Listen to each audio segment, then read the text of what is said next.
Hi everyone, welcome to another video. This is just a little video on how I've made this homemade bakki shower. Now this is it's a design I found off the internet. Just thought I'd adapt it a little bit and use it. And I'm just going to do a walkthrough guide on how I've made this bakki shower.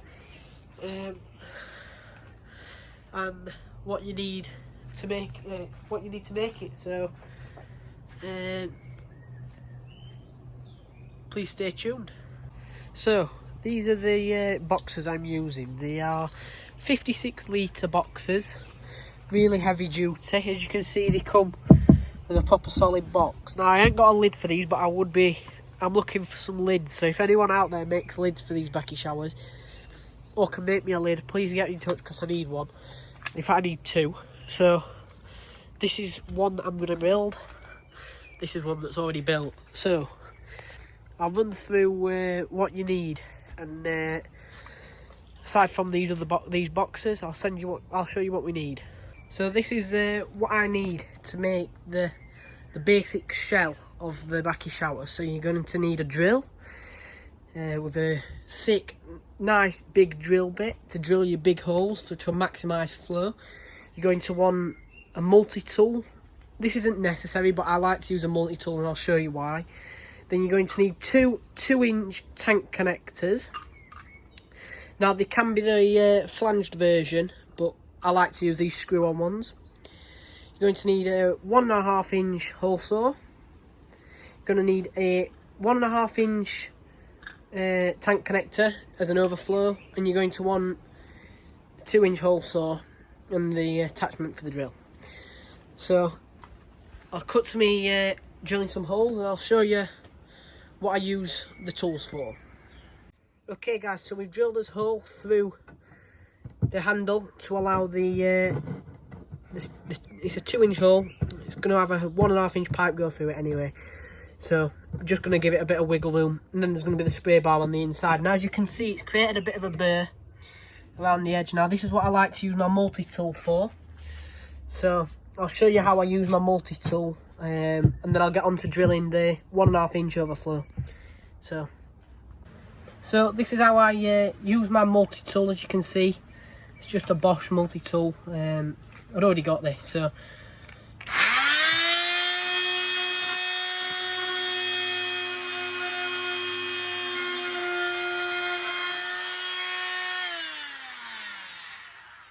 and as you can see, that's just took the burr off the edge, gave you a nice flat finish. So just gives it a better look. So now we'll drill the 1.5-inch hole into the side of the box, just around this point, and then I can fit an overflow on. So when I leave it, and if I want to leave it, then I can leave it, and I know that no box will overflow and drain the pond. So I'll show you that. Okay, so this is drilling the 1.5-inch hole for the overflow. So as you can see, that's the 1.5-inch hole, and now I will be putting my tank connector through that hole.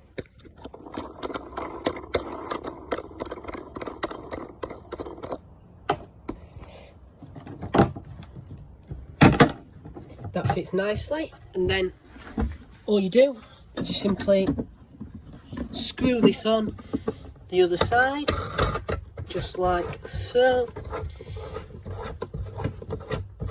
and then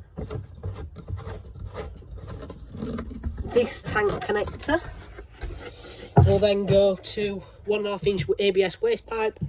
This then goes down, attached to the side of the boxes, and will go back into the pond on a 90-degree angle, just in case my Japanese matting gets blocked up in the bottom. So let's get on to drilling the holes in the bottom of the box. Okay, so as you can see, I've now drilled the holes in my box, and just flip it over for you so you can have a look. So you can see the overflow, you can see where the pipe's going to come in for the spray bar. Now this is this box done. That's the top box. Then this will be covered in Japanese matting. Just as this is having a Nexus 300 before it, so The next is going to be for it, and then there's obviously this, but the Japanese matting to catch any bits of crud. But I think it's quite self-explanatory. So we'll go on to the next box. Okay, so in my next box I'm going to have 15 kilos of alpha grog. It's quite cheap media, easy media to use. It's cheap, and that's basically it, but it does the job. So 15 kilos of alpha grog. So I'll come back to you once this holes are drilled and the alpha grog's in this box. Rinse, just so I don't forget, because alpha grog, when it comes, is covered in dust and little particles, and you don't want them in your pond because they get stuck in the corners and on the bottom of your pond. So it's just best to give it a nice clean just before, and all I'm doing is got a hose pipe and I've drilled the holes in the bottom of this box, so all my water's draining off it. I'm just giving it a bit of a wash. But that's, as you can see, that's 15 kilos of alpha grog in there. That's plenty. It's more than enough for that box. Any more, you don't need more. You're alright. It's really porous ceramic media. It's really cheap. Never really used it before, so it's just a test run really. I have heard that people have had problems in the past, but if I do get problems, it's cheap enough to take out on the place, so it's worth a go. So I'm going to finish cleaning this media and I'll come back to you when I'm doing the bottom box. Right, so as you can see, the middle box is now full of alpha grog. The hole's drilled in the bottom and it's fully clean. So we're now moving on to the last box. Now this last box needs 2 holes drilling, 2 inch there and there. So I'll come back to you once I've drilled the holes, because I can't mess this bit up. Okay guys, so as you can see, the holes are now drilled, so we're just going to go around and smooth off the burr and fit the tank connectors. So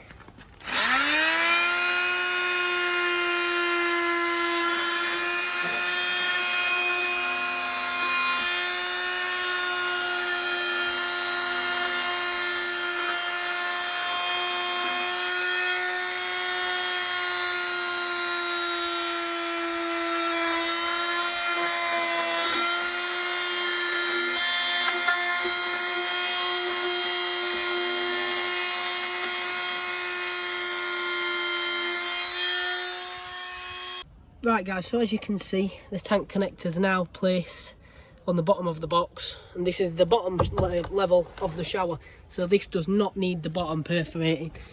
So there's going to be a little tray which I'm going to just mark up off camera. I'll fit the tray and then come back to you, but as you can see, it's a bit too big. So you put your tray, and we're going to create a void about 9 centimeters, probably a little bit bigger. We might go to 6 inch. And in that void we're just going to put flow core media, because that is good media when it is submerged in the water, and that bottom bit will always be submerged in water. So we're going to fill that void with alpha grog, with flow core, and once I've got the tray in and I've also got the flow core in, I will come back to you. So guys, I've now completed put a void in here, 15 centimeters I've done, so 6 inch. Filled that up with flow core media, as you can see. You can see where my tank connectors are, there and there. I've put a grid in front of there and put alpha grog down the sides, so the tank connectors can't get blocked and the alpha grog can't get into the pond. Now we're going to fill this top part here with pumice, because I've got some remaining pumice left from a different project, so that's going to go in the top one of there, and this has been done on both of the both showers that I've made. So we're just going to put the pumice in, and then we're going to put it together, and then I'll show you the finished product. Okay guys, so we've just added the pumice in there.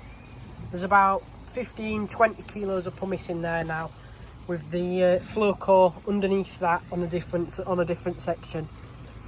I've just put a bit of water through it with those pipes, just to see how the water travels through it. It's travelling through it perfectly fine, exactly how I expected it to. So we're going to put it together. I'll show you the final product, and that'll be the end of the video. Okay, so I've added in the Japanese matting on both showers. Other than the spray bar in the top and the overflows, they are now fully complete. I think they look really smart. I like the design. Again, I saw this on Facebook, this designer, little company making these filters, and I found the parts and made them myself just because I needed a project. If I find the name of the company, I'll link it in the description, so you can find where they're from, because I doubt I'll be making these because they're just a DIY project. But I think they look really smart, and that's going to be the end of the video. Please leave a like, and don't forget to subscribe to stay in tune with the pond building series, just because, as you can see, both shells are now done up, and there'll be another video out on that shortly. So I'll see you in the next one, guys. Thanks for watching.